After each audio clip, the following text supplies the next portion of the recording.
Welcome to Penrose Learning, where we make understanding easy. In this video, I will explain how to connect your Apple Watch to Dexcom G7.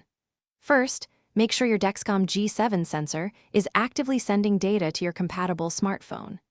Next, confirm your Apple Watch is correctly paired with that same iPhone, which should be running the Dexcom G7 app.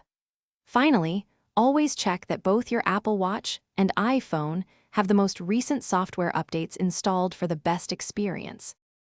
Now, let's configure the Dexcom G7 app. Open the app on your iPhone and head over to the Settings menu. You'll find an option there to enable Apple Watch integration. Make sure that's turned on. While you're in the settings, take a moment to customize your glucose alerts and how you prefer your data to be displayed. This ensures you get the information you need right when you need it. Moving to your Apple Watch, open the Apple Watch app on your iPhone and tap My Watch. Scroll down until you see Available Apps and then install the Dexcom G7 app onto your watch.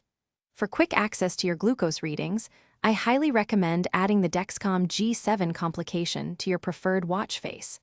This allows you to see your numbers at a glance without even opening the app. If you encounter any issues, here are some troubleshooting tips. First, always ensure Bluetooth is enabled on your iPhone and that both devices are kept within close proximity, ideally within 30 feet.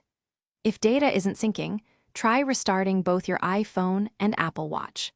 Finally, remember to regularly check for and install any available app or system updates to ensure the most seamless and reliable connection possible.